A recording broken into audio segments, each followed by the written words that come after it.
Bonjour à tous, bienvenue dans cette nouvelle vidéo ChatGPT. Aujourd'hui, nous allons voir comment l'IA peut nous aider en tant que recruteur, en tant qu'entreprise, à préparer notre entretien d'embauche, mais également à se préparer aux questions que le candidat pourrait être susceptible de nous poser. Pour ce faire, nous allons utiliser la méthode CRAFT, qui est une méthode qui permet d'avoir des prompts efficaces et précis afin que l'IA, ChatGPT en l'occurrence, réponde de façon pertinente à notre demande.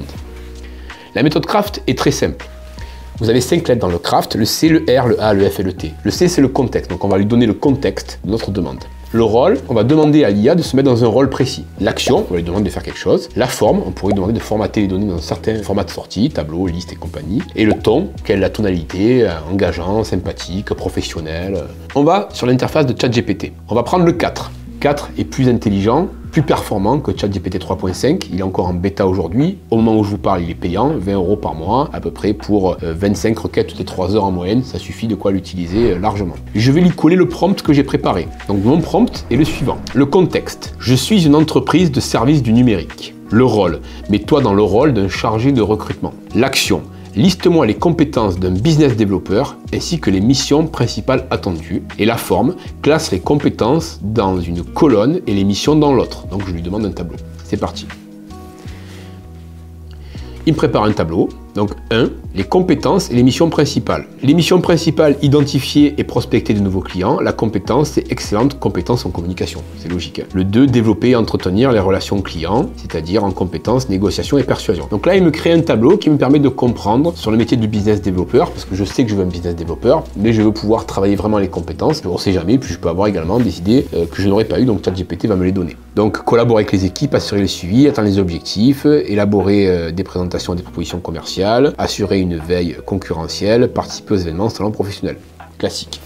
Maintenant que j'ai les compétences, je vais lui demander de me créer des questions, mais avant, je pourrais par exemple lui demander de retirer des compétences en modifiant le tableau et en lui disant recréer la liste de compétences et les missions principales en supprimant le numéro 3, numéro 4, etc. Là maintenant, ce qui m'intéresse moi, c'est d'écrire sous forme de dialogue les questions qu'il pourrait y avoir. Donc méthode CRAFT, toujours pareil, l'action, donc je ne redonne pas le contexte puisque je l'ai donné au début. En utilisant les compétences générées précédemment, donne-moi des questions qui mettent en évidence ces compétences tout en explorant comment ils ont utilisé cette compétence pour réaliser les missions affectées. La forme, écrit sous la forme d'un dialogue, et je précise, sans donner les réponses du candidat. Sinon, il pourrait me donner des réponses adaptées, ou les meilleures réponses qu'il aurait vues. Moi, ça m'intéresse pas. Je veux pas être aiguillé sur le type de réponses, qui peuvent, du coup, en fonction de la réponse, aiguiller d'autres questions. Je veux vraiment une liste de questions simples en mode dialogue. Et le ton, sur un ton professionnel. Donc là, il dit intervieweur, merci d'être venu aujourd'hui. Nous allons discuter de votre expérience en tant que business développeur. Commençons par la première compétence. Pouvez-vous me donner un exemple concret où vous avez utilisé vos excellentes compétences, alors en plus c'est flatteur, en communication pour identifier et prospecter de nouveaux clients. Deuxièmement, pourriez-vous décrire une situation où vous avez dû utiliser vos compétences en négociation et persuasion pour développer et entretenir une relation client? C'est intéressant tout ça. Comment avez-vous procédé pour analyser le marché dans le cadre de l'élaboration, de la présentation d'une proposition commerciale? Pouvez-vous partager un exemple spécifique, etc., etc. Donc là, on voit que les questions sont plutôt pertinentes de ce que j'ai vu. Parlez-moi d'un projet, pouvez-vous me donner un exemple, un suivi de projet, comment avez-vous utilisé le CRM? On pourrait même dire quels étaient les CRM que vous avez utilisés. Racontez-moi un moment où vous avez dû résoudre un problème complexe. Ça revient toujours dans les entretiens, on voit qu'il a bien appris à ChatGPT. Ensuite, comment adaptez-vous au changement?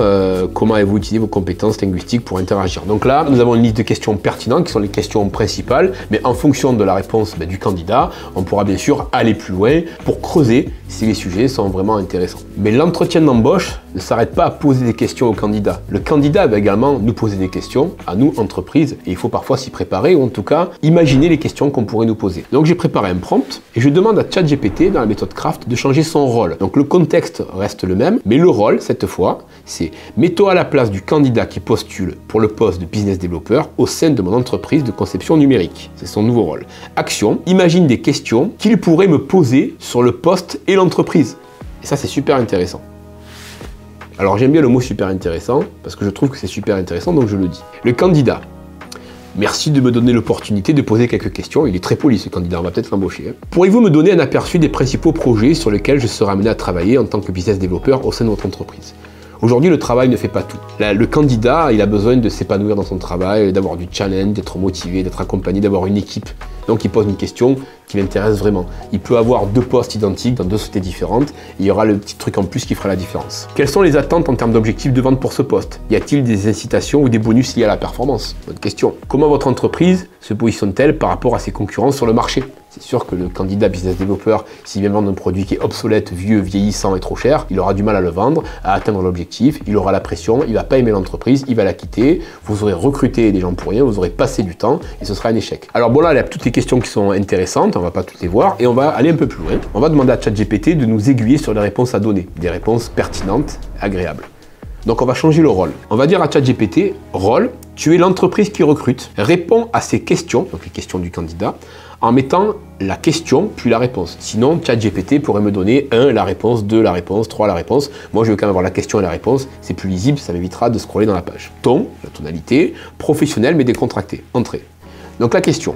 Pourriez-vous me donner un aperçu des principaux projets sur lesquels je serai amené à travailler en tant que business développeur? Alors là, ChatGPT, je ne rentre même pas la réponse. Je ne sais pas comment il va s'en sortir parce qu'on ne lui a pas donné le contexte vraiment de ce qu'on veut faire. Bien sûr, en tant que business développeur, vous travaillerez sur divers projets liés à la conception numérique, tels que le développement d'applications mobiles et web, la création de sites, projets de transformation, etc. Divers secteurs d'activité qui permettront d'acquérir une expérience précieuse dans différents domaines. Donc là, c'est bien parce que en plus de lui proposer un travail, on lui dit qu'il va acquérir des compétences précieuses. C'est resté vague, on pourrait le personnaliser bien sûr avec ce qu'on développe vraiment dans l'entreprise. À la question 2 par exemple, quelles sont les attentes en termes d'objectifs pour ce poste? Y a-t-il des incitations ou des bonus à la performance? Nous avons des objectifs de vente trimestrielle et annuelle que vous voudrez atteindre en tant que business développeur. On pourrait du coup donner les objectifs.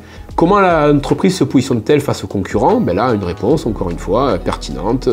Nous avons également une équipe talentueuse et passionnée qui travaille en étroite collaboration pour offrir les meilleures solutions à nos clients et on pourrait du coup détailler. Nous avons donc les questions et les réponses, ça nous permettra de nous préparer grâce aux éléments de langage. L'objectif de l'entretien d'embauche pour le candidat, c'est de vous séduire et de se faire embaucher et vous, c'est de lui donner envie de travailler chez vous. Il faut que ça matche et que ça fonctionne bien pour que tout le monde soit content, que l'entretien ne soit pas une perte de temps, que l'embauche soit un succès et que la personne reste dans l'entreprise et puisse s'épanouir. On est prêt pour l'entretien, mais il y aura une dernière question qui est très importante, le salaire. On a préparé un petit prompt. Dans le craft, l'action pour répondre à la question « Donne-moi le salaire moyen d'un business développeur avec 3 ans d'ancienneté à Aix-en-Provence ». Alors c'est bien ce qu'il nous dit.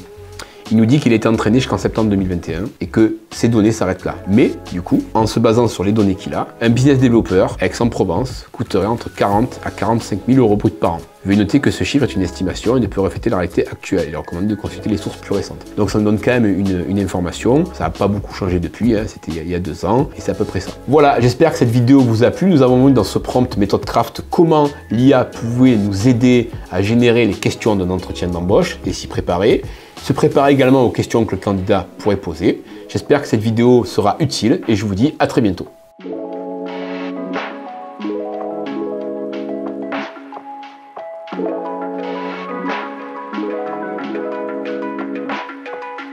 Yeah.